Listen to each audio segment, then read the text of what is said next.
A Lake County man was shot to death late Wednesday afternoon at a residence in Arlee.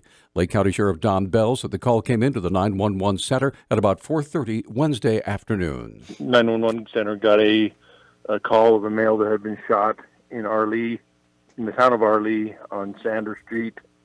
And upon our arrival, the male was deceased.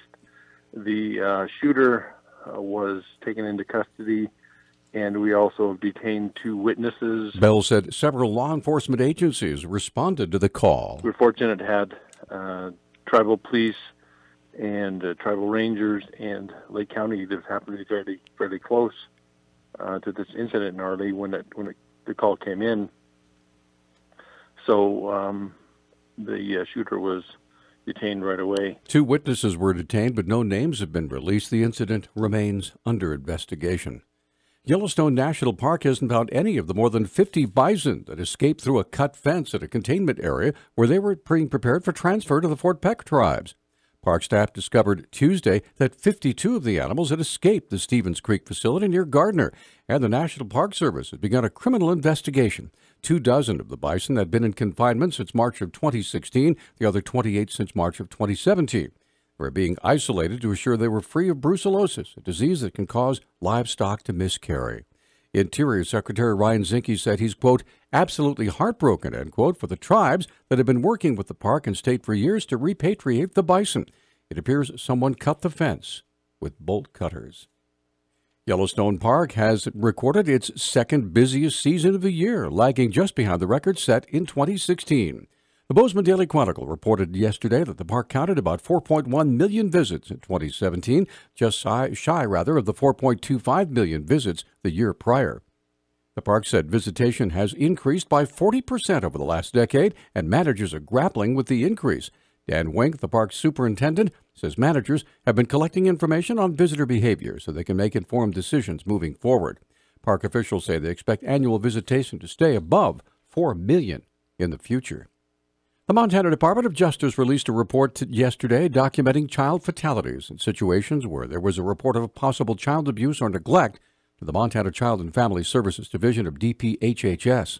Spokesman Eric Sell says 2017 numbers show a heartbreaking increase. Numbers are unfortunately up in the last 12 months from the previous 12 months. It's a pretty grim situation. It's really heartbreaking, and the state of Montana can do better, and we must do better to provide these children and many children in similar circumstances the opportunity to live a healthy life. Of the 14 children who died over the past year, even after reports to Child and Family Services, a majority were linked to drug and alcohol abuse. What we found is 5 of these deaths were homicides. 4 of these deaths were ruled to be accidental. A few of them were cases where the mother was sleeping with her child and then had rolled over on the child, a case like that. And in 9 of these cases, it was found that substance abuse was likely a factor.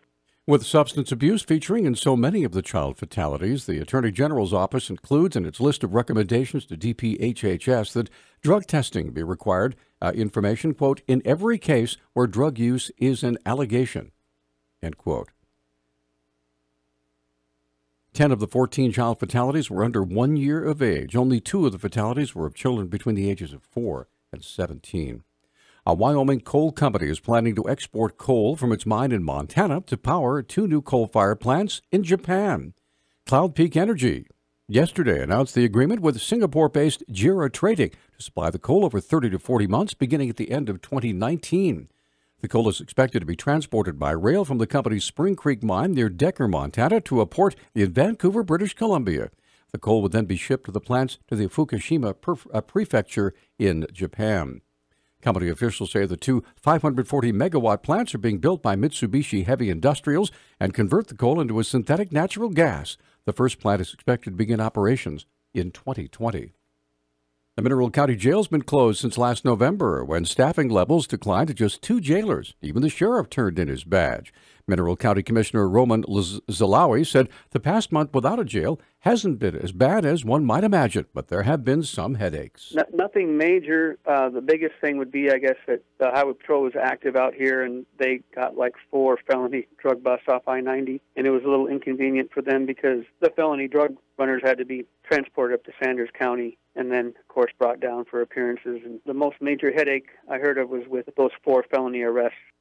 In the meantime, officials took the liberty to do some detention center redecorating. That jail, of course, has been in operation since '94, and I don't think it's ever been totally vacated for a thorough cleaning. They did make some modifications. There were some things that a jail inspector thought a hook here or a hanger there should be rounded off or removed or something for safety-wise, so some work was done, and then also the whole day cell and the units were painted. Zalawi said, though, a bad batch of paint is part of the reason the jail reopening is delayed until next month. He says one more jailer needs to be hired as well. There was a $224 million shortfall in the Montana budget in 2017, enough to force a special session of the legislature. But where did all the tax money go? Director of the University of Montana Bureau of Business and Economic Research, Patrick Barkey, said the malaise in the economy wasn't difficult to track down. Our understanding is not always being helped by some of the people doing the explaining because they have some different agendas involved in terms of the things they're trying to accomplish. So I think what it comes down to is it really comes back to the economy and how the economy is behaving, and particularly not just in terms of the jobs, but in terms of how much money people are making, which of course is ultimately the tax base. Barkey said the big picture makes the facts crystal clear. What the big source of weakness is has been what's called business proprietor income. It's the income of partnerships, employee-owned companies, the kinds of non-corporate type businesses which dominate the Montana economy. Those folks are not doing very well. There's been quite a bit of weakness there. Part of it's agriculture, part of it's energy, but it's fairly broad. Barkey will appear on Talkback today to discuss the issue. Finally, a Butte woman has claimed the top prize in the annual Montana Millionaire Raffle. Montana Lottery officials said Amy Lambert bought her ticket at a town pump in Butte. Yesterday, Lambert claimed her after-taxes winning of $681,000. Way to go. Lunch is on you. News Talk time now is 6:12. Newstalk, KGVO. Missoula's official weather station. Scattered showers will be possible throughout the day today, and at times we could see pockets of freezing rain. But as we head into the afternoon, just all rain as our high temperature climbs to the 40-degree mark. Tonight, we'll see that rain changing to snow. I'm meteorologist Brooke Foster for KECI 13.